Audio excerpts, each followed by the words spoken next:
What's going on, y'all? It's Greg with Greg Said It, and I'm back with another one here. Almost like a throwback. I haven't done a video like this in a while, and it's amazing to me because typically in all seasons it's a different type of tone, it's a different focus, and not Colorado. Colorado is different in a lot of ways. It's a clear distinction between Colorado and how people see the team, the coaches, and the expectations are different. The standards are different. Maybe because of the exposure, maybe because of the hype that comes along with Coach Prime in Colorado, and in the talk, the sportsmanship, the competitiveness that I guess all of a sudden the football players don't supposed to have. Maybe they're supposed to be timid, what they call humble. It's a sport. People are supposed to think they're better than the other person. They're supposed to strive to be better than the other person. They're not supposed to just say, hey, you're better than me. It's not that. It's clearly people who never played the sport. Or just Coach Prime haters who really just expect Colorado to walk around with their tail between their legs and not be confident and not expect to get better and win. I know a lot of people, some people feel like Colorado, what's the difference between them and last year?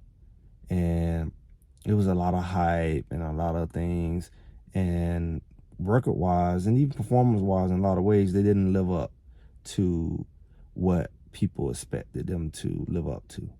And so people basically feel like they should shut up, or some people just pretty much say, we're going to wait to see what Colorado do before we get hype, even if it's good things. And maybe it just was hurt a lot. I know some people just go through, can't handle being let down. Maybe they've been through a lot of letdown or whatever. Or maybe they put a lot of investment into Colorado and they say, I'll wait. And that's fair enough. But the reality is, you got to acknowledge what you have to acknowledge. And Colorado last year deserved the press and the excitement. They brought the excitement. They brought life to a dead situation. They brought good players to a team that couldn't recruit good players, high-performing players who they haven't seen in a long time. So, of course, it should have been exciting. They sold out the stadium. They had multiple primetime TV slots, especially in the beginning. They won more games than they won in a while, and they could have won more.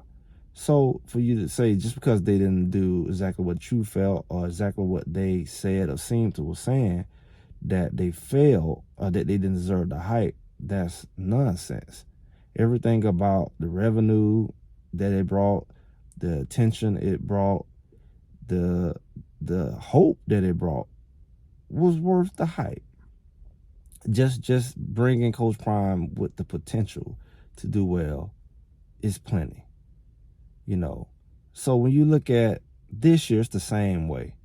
It's an upgrade in talent, an upgrade in offensive line talent, upgrade in defensive line talent from where it was. It deserves to be acknowledged.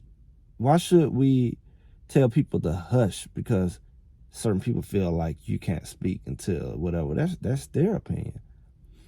You can acknowledge the fact that it's better quality players from better quality programs with better experience, and they're going to be better. How much better is yet to be seen? We can predict that, what we think going to happen based off of what we see in our experience, right or wrong, indifferent. And it really exposes people. It really triggers people. They feel a certain way when they see we talk about Colorado in a positive light and they don't deserve it. That's what you feel. I mean, we're looking at a team that can do very well and should do very well, but I find it interesting all the time. We've seen that when players come to Colorado, they lose their stars. All the way back when Travis Hunter them came. It really happened when he went to Jackson State. So there really is a prime issue, right? The ratings on 3 and all of these changes. They have coaches now teaming it up and going out of their way to undercut and a lot of players to pull them away from Colorado.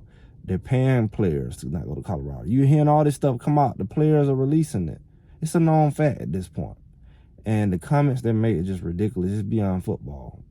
It's not competitive. It's personal. And so you can't sit here and say that the things that we're seeing are not happening and that they're not doing it for a reason. You can't say if they get on that far, they wouldn't cheating the games and the refs wouldn't be involved. You can't say they wouldn't overdo stacking up film and intel to beat Coach Prime. You can't say that was a myth. When we looking at Colorado is a better team, and the success of Colorado is a threat. It's a threat to other programs. It's a threat to the way football works. People are already losing players. So when they get these players, who are you to say, oh, they only getting unqualified players? They don't have the stars, or they lose their stars. Or who are you to say, oh, they come from this program, they're not good enough, when it was plenty of other teams that wanted these same players. But when they come to Colorado, all of a sudden they're second tier, third tier players. That's pretty interesting. When you're only not good enough, or you're only, overrated when you come to Colorado, but your rating is accurate when you go to these other programs. It's pretty childish, and it's ridiculous. Like, you're going to beat them, beat them. Why make up lies? Why take from them what they deserve? Why? Why go out of your way to I guess, devalue or undercut a foe that you feel is so sorry? If he's so sorry, then beat him straight up. Why do you have to go out of your way to stop players from going to Coach Prime and lie to them if he's not a good coach, if the team is not good, like you say? If that's the reality, why is all the effort put forth to stop them? Why all the weird referee decisions and calls during close games when they're so sorry? Their trenches so sorry, their team so sorry. Why do you make these weird calls when the game is tied or one possession away, and you calling penalties, or you calling catches that are out of bounds, or you calling back touchdowns and catches against Colorado? If they're sorry, then just let them play and lose. That's my attitude. It's like, you don't be foolish, don't be a hypocrite. A sorry team don't require all that to beat them. It don't require additional help. It don't require people teaming up to beat you. Sorry teams don't be in that many close games. So like I said, they could have easily won a few more games, easily. I said it.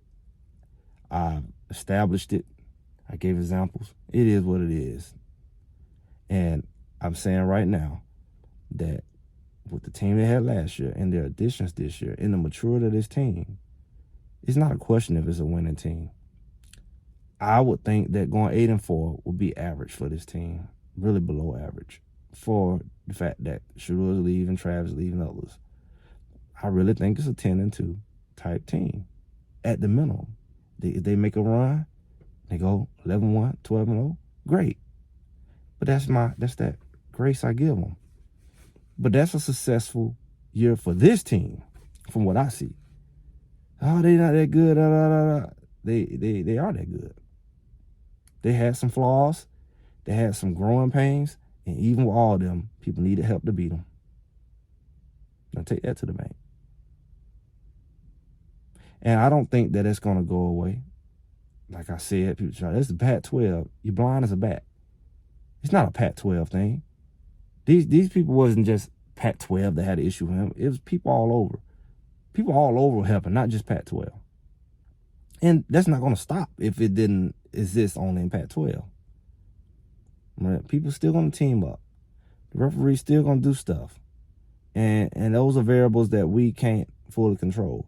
But we can control that the linemen can block. Would they get extra holding penalties called on them? Probably. Would the teams that they play against get away with pass interference and pulling jerseys and face guarding and not getting penalties? Probably so. Their talent is going to have to be so much better and so loaded, like they are, that they're going to have to just manhandle teams to the point where penalties just won't help. They're going to have to not miss blocks to offset the extra penalties they're getting. They're going to have to just be dominant, like you said. And they have the ability to do that. They just need to protect Shador. We already know the receivers can do. We got a decent running back room that's hungry and waiting to show something. And the defense is going to be underrated. So I remember last year this time, everything is moving fast. We don't have to rush it. We're gonna watch this thing develop.